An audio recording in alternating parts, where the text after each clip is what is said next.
La llamada de los Ehlers marca el inicio de la trayectoria singular de Jacobo Grinberg en el mundo de la neuropsicología y la exploración de estados alterados de conciencia.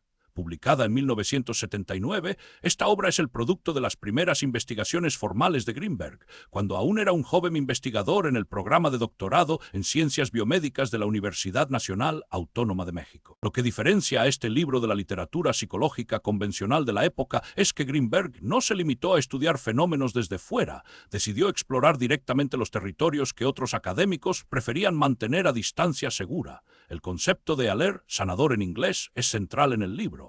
Grinberg había comenzado a investigar a personas que desde tradiciones muy diversas afirmaban poseer capacidades para facilitar cambios en el estado de conciencia de otros. No estaban necesariamente relacionados con ninguna religión institucional. Eran curanderos, chamanes, sensitivos, personas que en diferentes culturas cumplían funciones que podríamos llamar terapéuticas en un sentido amplio. Lo que Grinberg discovered es que estos Ehler tendían a compartir ciertas características tanto en su forma de trabajar como en su propia historia personal. Una de las contribuciones más importantes del libro es la metodología que Grinberg desarrolló para estudiar fenómenos que la ciencia convencional había descartado como merecedores de investigación. El método de Grinberg combinaba elementos de la neuropsicología académica con técnicas de exploración subjetiva que él mismo había aprendido a desarrollar. No se trataba de reducir la experiencia subjetiva a measurements objetivas, ni de abandonar el rigor científico. Era un intento de crear un marco que PUDI e R a chino símbolo ambos tipos de evidencia. Grinberg pasó meses observando y trabajando con varios Ehler en diferentes partes de México. Sus notas de campo, que constituyen una parte sustancial del libro, son remarcables por su detalle y su honestidad. No ocultó las dificultades que encontró, tanto prácticas como teóricas, para estudiar fenómenos que desafiaban las categorías establecidas.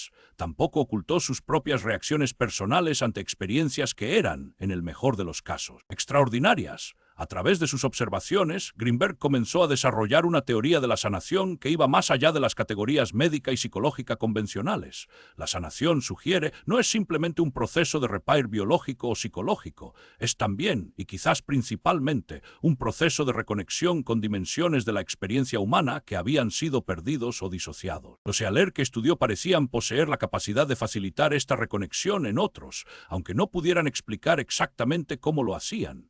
Lo notable es que su capacidad no parecía correlacionarse con ningún entrenamiento formal específico. Algunos habían aprendido sus técnicas de tradición oral, otros parecían haber desarrollado sus habilidades de manera más o menos espontánea. Esto sugería que la capacidad para facilitar la sanación podía ser, en algún sentido, una capacidad humana universal que había sido cultivada de diferentes maneras en diferentes tradiciones.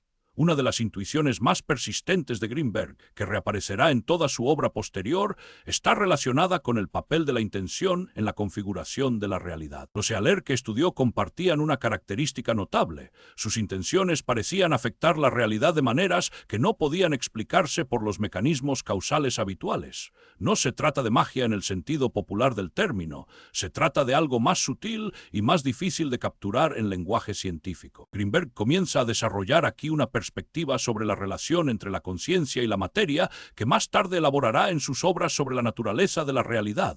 La intención, sugiere, no es simplemente un epifenómeno de procesos cerebrales, es también un factor activo en la configuración de la experiencia. Los Ehler habían aprendido, de maneras diversas, a utilizar este factor de formas que la ciencia convencional aún no había logrado comprender.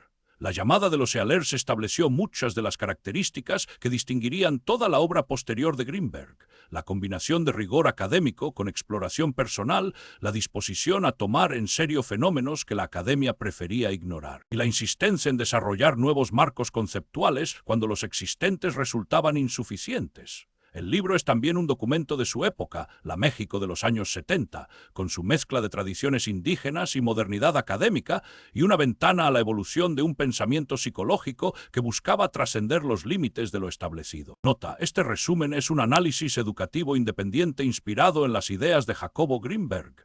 Las obras originales siguen protegidas por derechos de autor.